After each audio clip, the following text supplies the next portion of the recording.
Elemen atau pilar terakhir dari computational thinking adalah algorithmic thinking. Saya akan memberikan sedikit pengantar. Kita akan lebih memperdalam algorithmic thinking ini pada pertemuan di minggu-minggu selanjutnya.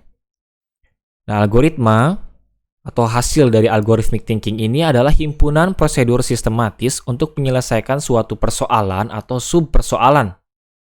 Ini berbeda ya dengan logaritma yang ada di matematika, sangat berbeda.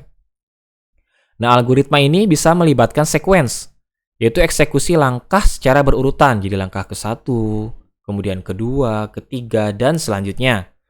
Bisa juga melibatkan kondisional, pilihan atau percabangan langkah. Misalnya, jika iya, maka lanjut ke langkah A. Jika tidak, maka lanjut ke langkah B. Seperti itulah kondisional. Dan yang terakhir bisa melibatkan repetition, jadi pengulangan langkah. Karena suatu kondisi tertentu, biasanya ini kondisional dan repetition itu adalah kombinasi. Nah, saya akan mencontohkan bagaimana algoritma dari suatu prosedur atau proses untuk membuat atau mengembangkan sediaan cair atau sediaan sirup. Pertama, tahapannya adalah preformulasi. Nah, kita sebelumnya sudah membahas abstraksi ya, bahwa ternyata kita hanya perlu melihat zat aktif atau bahan aktifnya dulu. Karena disitulah kunci atau pusat permasalahan kita. Di sini contohnya adalah parastamol, kita harus tahu dosisnya berapa. Ternyata ada masalah nih, rasanya pahit dan sukar larut dalam air, sementara air itu adalah pelarut yang umum atau utama yang digunakan atau dipilih untuk sediaan sirup.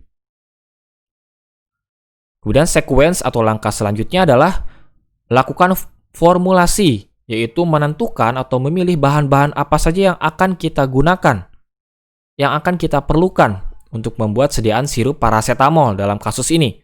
Ada bahan tambahan ya, misalnya pemanis karena tadi pahit.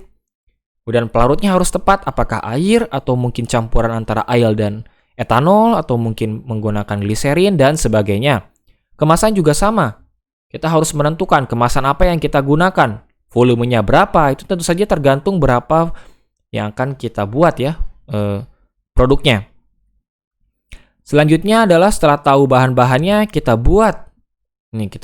Terus kita evaluasi apakah ternyata rasanya cukup bisa diterima atau tidak, kemudian nanti awet atau stabil atau tidak sediaannya, larut atau tidak, dan sebagainya.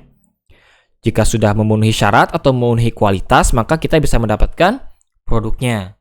Jadi gitu produknya, selesai masalah kita. Itu contoh algorithmic thinking dengan langkah sekuensial. Jadi langkah berurutan. Tetapi saya akan mengenalkan langkah lain di sini. Jika ternyata hasil produksi atau evaluasi tidak memenuhi syarat atau kualitasnya belum sesuai yang diinginkan, maka terjadi repetisi di sini. Jadi ada kondisional yang menyebabkan repetisi. Kembali lagi ke langkah sebelumnya, kita lakukan formulasi ulang terus-menerus, produksi lagi, evaluasi lagi, sampai akhirnya ditemukan formula atau hasil dari produk yang paling atau kualitasnya paling tinggi atau memenuhi syarat yang kita inginkan. Seperti itu.